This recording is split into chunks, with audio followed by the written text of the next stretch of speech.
And we back once again. It's your boys, No Jobbers Allowed.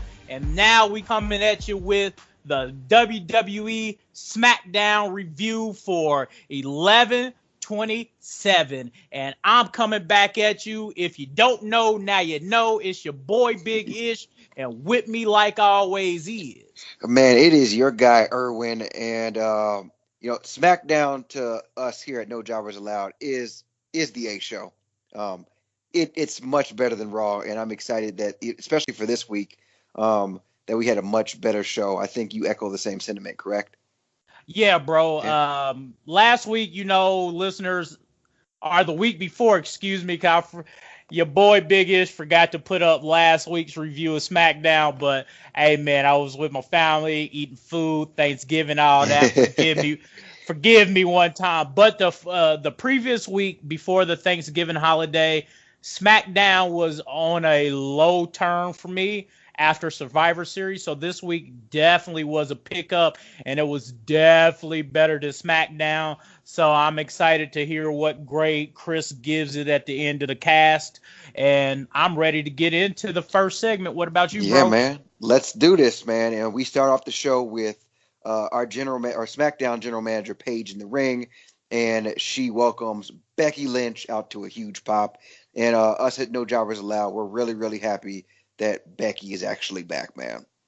Even if she couldn't compete last night, it was just the fact that she was back, using her skills on the mic, cutting the promo, showing that Becky really is holding up not just the women's division on both shows, but the men. Without her, she really got WWE on her back right now. So I was glad to see she was back.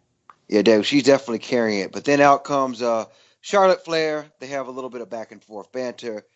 Becky's really good on the mic in this segment, listeners. You got to watch it back. Eventually, they're going back and forth, and Paige actually makes a match at tables, ladders, and chairs. Charlotte versus Becky for the women's title. Some really, really great stuff. But then as they make this match, Paige says something to the effect of, she hasn't seen this kind of desire from Flair in a while, which brings out pretty much the rest of the female talent. They come out in waves. The heel group and the face group comes out. They're going back and forth. Then that leads to our main event for later in the evening, which is the women's division battle royal to announce the third person in the TLC match. So it'll be eventually a triple threat match at TLC with Becky versus Charlotte versus the winner of the battle royal. I like this a lot, man. I enjoyed it a lot. Maybe it was the Becky hype with Becky coming back. What was your overall feeling on this segment? And who do you think they're trying to push? Overall, I think the segment was good because it highlighted what Raw doesn't do, is makes you remember there's more than just your top guys, or in this case, top girls here. Like, it shows you have the rest of the division, and some of these ladies are really, really good when given a shot to shine. And that's why I enjoyed this, and that's why we will have a lot of words about the Battle Royale and the winner of that Battle Royale later. Definitely, man. And then moving on from that great opening promo, we had a tag team match where we had the Bar, sans the Big Show. They showed a backstage segment where Cesaro and Sheamus are mad at the Big Show. Eventually, Big Show gets fed up, knocks out Cesaro.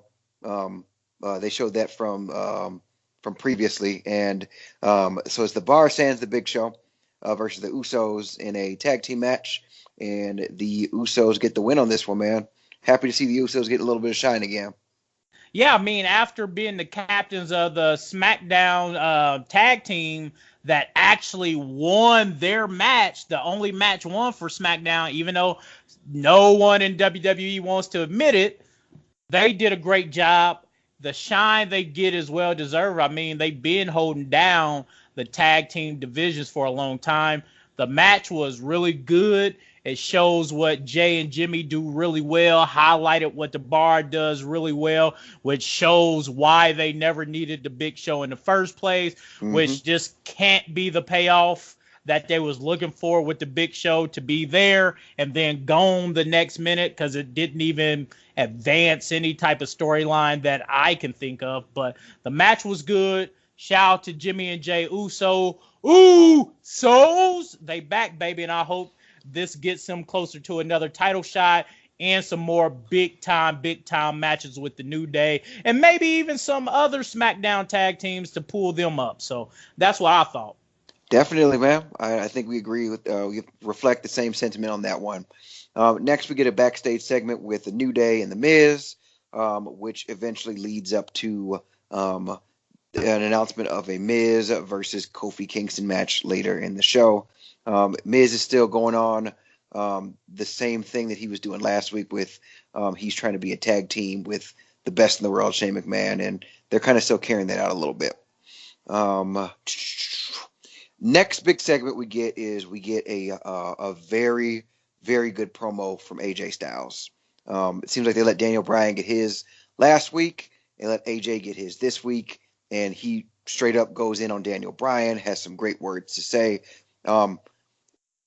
This just shows how over right now AJ Styles is.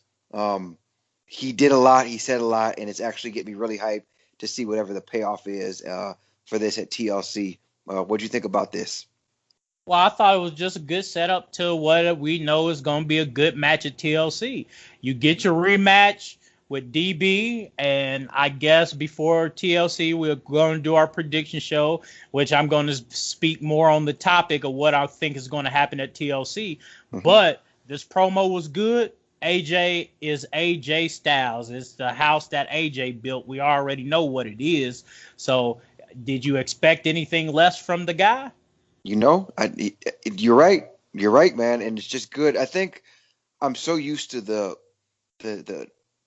stuff that we see on Raw where things aren't, continuous. There's no continuity and everything breaks up. And then there's so much 50-50 booking that when I see this on SmackDown, I get really, really hype. And it actually furthers the story. And they're showcasing their top talent very, very well on SmackDown. They are. And the thing I like about SmackDown is, I guess, I don't know what it is, but their writers is doing what I've been saying the Raw writers should do. You don't need to do much for these guys. These guys are superstars, and these ladies are superstars. They've been doing it for a while. Give them a guideline of what you need them to hit to progress the storylines and angles, but then just let them kind of free flow and do the rest themselves. They can freestyle it and be better than what's being written at Raw. So, and I think that's what our SmackDown did for AJ. Hey, AJ, you a superstar, baby. We don't need to do much for you here. This is what you need to hit. Everything else, do you? I agree, man. And then the very good points, Ish. The next segment we have is a non-title match, Shinsuke Nakamura versus Rusev. This match never really started. Nakamura jumps Rusev from behind. He hits him with the knee a couple times. They go outside. So it looks like they go outside the ring. He hits him with the Kinshasa again. Nakamura walks up to the stage. Rusev is beat down and defeated.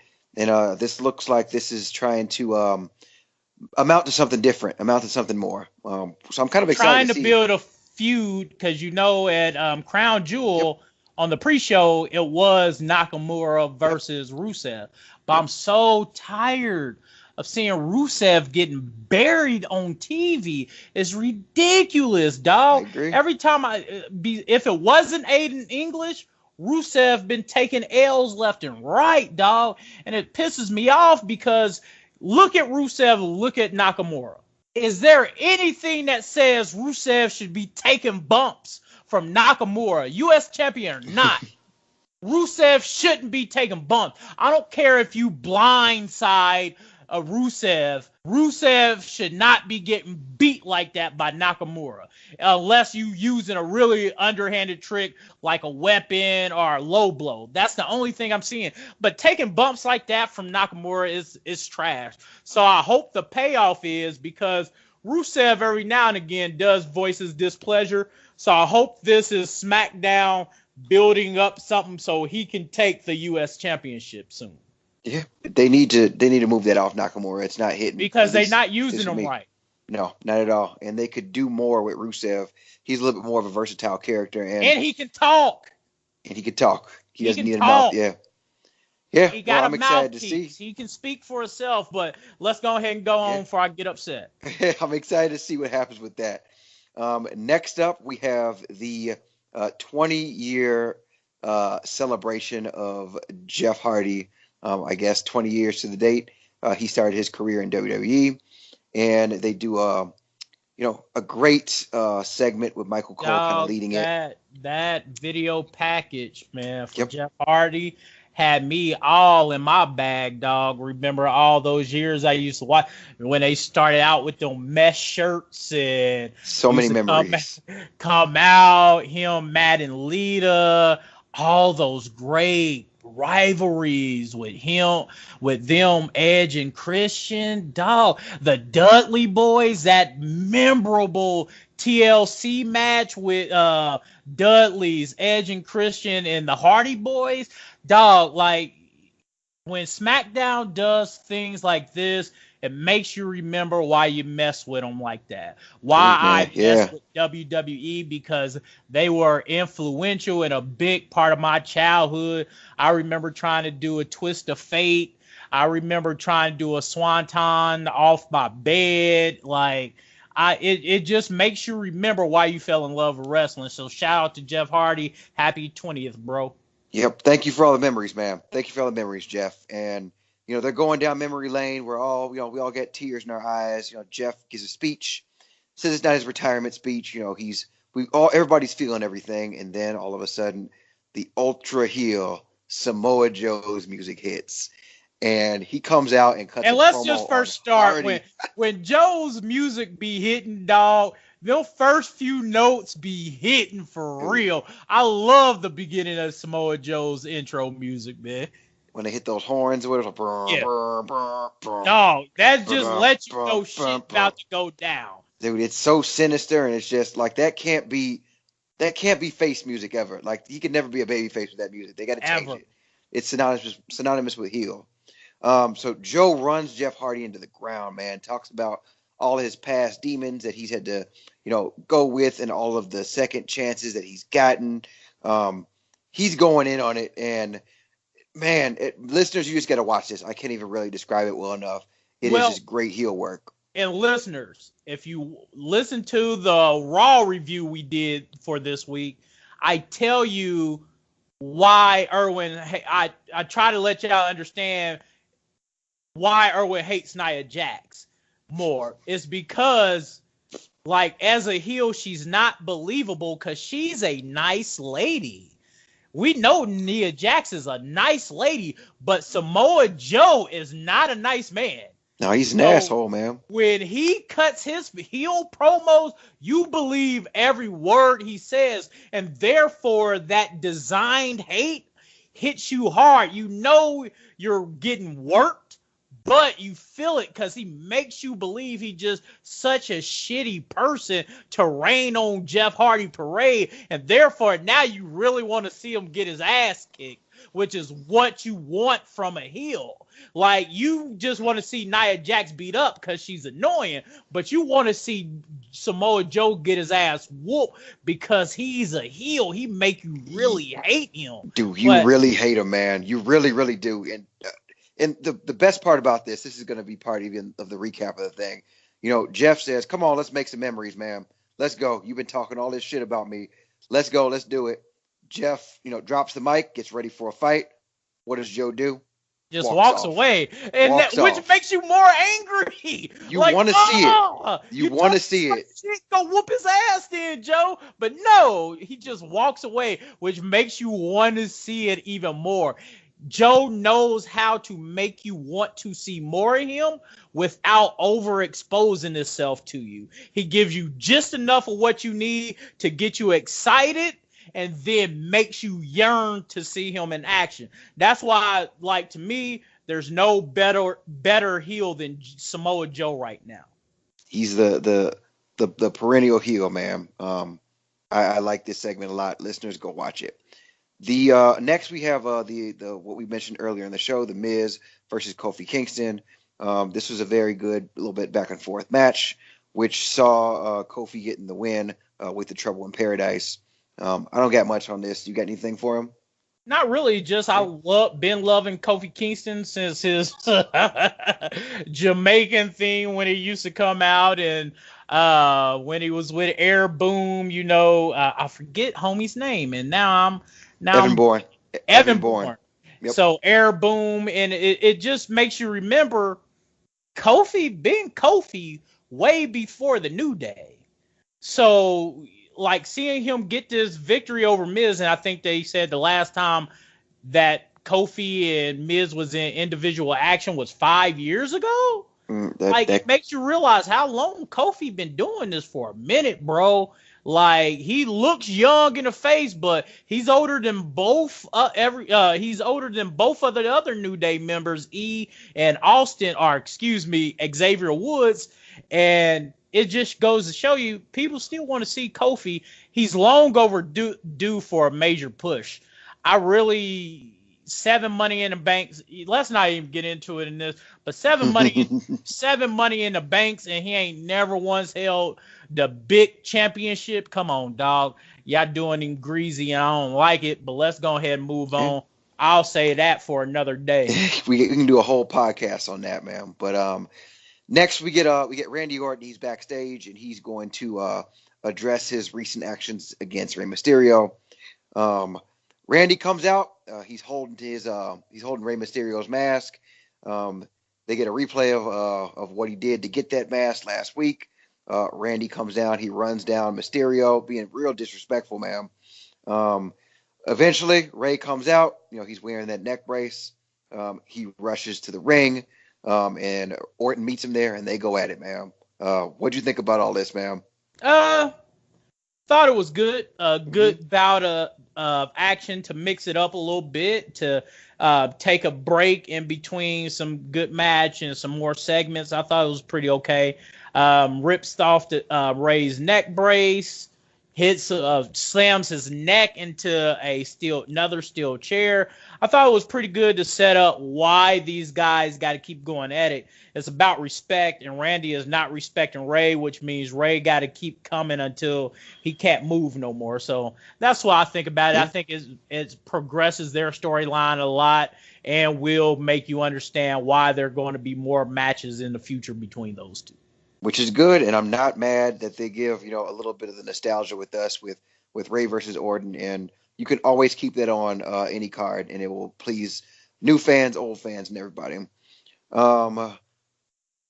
They go to the break after that match, and then we have a backstage segment between The Miz and Shane. Kind of an awkward segment. Don't really know how I feel about this whole Miz and Shane thing. It's one of the only lows from SmackDown this week. It's very, very weird. Yeah, I didn't like it. Didn't really. I guess I get this angle that they're trying to push with Miz, brown nose, and the Shane, but like I said, it was probably the biggest low of the night, and that's not saying much since SmackDown overall was pretty good. So, listeners, this was just a bad segment, so I don't even want to keep talking about it. Dude, but one of the highlights is the next segment coming up, which was the Women's Battle Royal, which had Carmella, Mandy Rose, the Iconics, Zelina Vega, Lana, Asuka, Naomi, and Sonya Deville. A very good Battle Royal, which saw Asuka knocking out Sonya Deville. Thank you, Sonya Deville. Knocking out Sonya Deville to take her place in this triple threat at TLC, which is finally what we've been asking for, to bring Asuka back into the spotlight. I'm glad they did it this way. And it kind of seems like they're trying to push Mandy Rose now, man, with just her involvement in this battle royal. Which I think they're making a mistake. I think the member of Absolution that should get the push is Sonya Deville. I think in ring, Sonya Deville is better than Mandy. So if you watch the end of that battle royale, Sonya and Asuka had a really good back and forth. They did. It was quick, but it was good. I think if you're going to push either Mandy or Sonya, choose Sonya because she will give you better in-ring performances, which is what we expect out of these women now. We expect nothing but great performances because of what these ladies been doing. So for me, this is kind of bittersweet because I love Asuka getting back her momentum, but that means she just got to lose at TLC. But we'll get to that on a prediction show. So just my little ad on this one. I'm sorry, I didn't mean to cut you off, but no, you good. This is stereotypical WWE when you think about it. Let's go back in the memory. Recent memory. Mandy Rose getting pushed, Alexa Bliss getting pushed, Charlotte Flair. It's a little bit different than that. You got ultra push. Say Charlotte is at least really, really good in ring. But she's always been really, really good in the ring, but she just got good to be a well-rounded performer. Yeah. Look at somebody like Trish Stratus when she first started off. Mega push.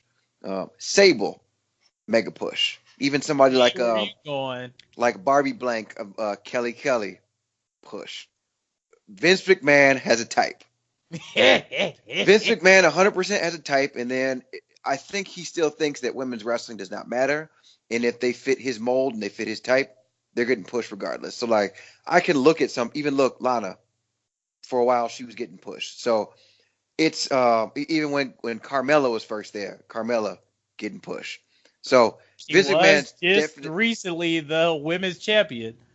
Vince McMahon definitely has a type, and I don't think that's necessarily fair to all of the great performers that we have. Not saying that Mandy Rose isn't and can't be a great performer eventually. Vince McMahon has his type and the same person that he wants to see. But I think with Paige being the general manager of SmackDown, I think I would like to believe that she gets some time to turn Vince's ear. Probably not much, because that's everything we know about Vince McMahon says is Vince McMahon's way. He will hear other people, but at the end of the day, he's going to put out the product he wants. Exactly. But I do believe every now and again, if you can make him understand why your idea is best for the brand, he'll let you do that. And I think Paige does get that, which is why Becky has the title. So I think that's why Becky has a title, and if you remember, beat Carmella for it. Well, beat Carmella and Charlotte. Yeah, so, that strap needed to come off Carmella regardless. If we can go back that. Carmella needed to lose that title. Never beat Asuka.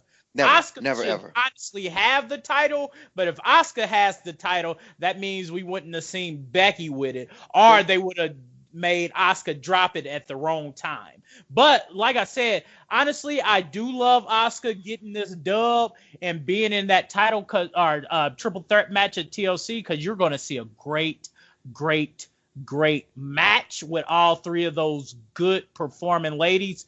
But I wish Naomi would have won, because hear me out. Naomi, for me, can withstand a loss right now on a pay-per-view and a title shot, because her momentum will only go up, her stock will go up. But Asuka, and I think this will be her third title match, it will also be her third straight loss if they don't give it to her at TLC. True. So I think that's kind of why it's bittersweet to me that Asuka won. Cause I want to see Asuka in championship contention, but not at this time, because it's not her time. Becky got too much heat, and she's going far. She's going to have it. She might break the record for women's championship.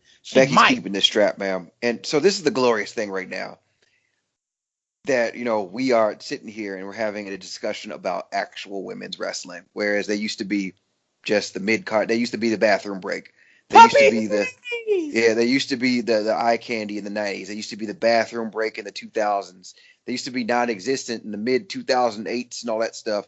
And the fact that we're talking the best segment of the show, the main event, was the women's match, and that just shows how far we've come as a society and how the business has evolved. And I'm glad that Vince McMahon is actually, even looking at women's wrestling as something that can be entertaining, because Becky is what it is right now. She's the reason why I tuned in. The best WWE superstar right now. To me, because I would watch her. I stand behind my words. You put her in a match with a good performer, I will watch that as opposed to anyone else. If you just give me who y'all think are the best on the men's side, I will most likely take a Becky Lynch match as long as it's with a good performer. I agree with you, man, and that's all we have to say right now. At least all I have to say. What's our overall grades? Look, man, I'm giving it an A, man. I enjoyed it. Other than the Miz stuff, I give it an A personally. I will actually give it an A. I'm not going to weight that Miz segment that heavy because, well, that was the only low point. So SmackDown gets A's all around from No Jobbers Allowed. And, bro, you got anything? Hey, man, I'm done. What you got for him? You already know what it is. It's been your boys, No Jobbers Allowed. And like always, it's being Big Ish, and with me like always was. Man, it is your guy, Irwin, and we out. We out. Listen to this music.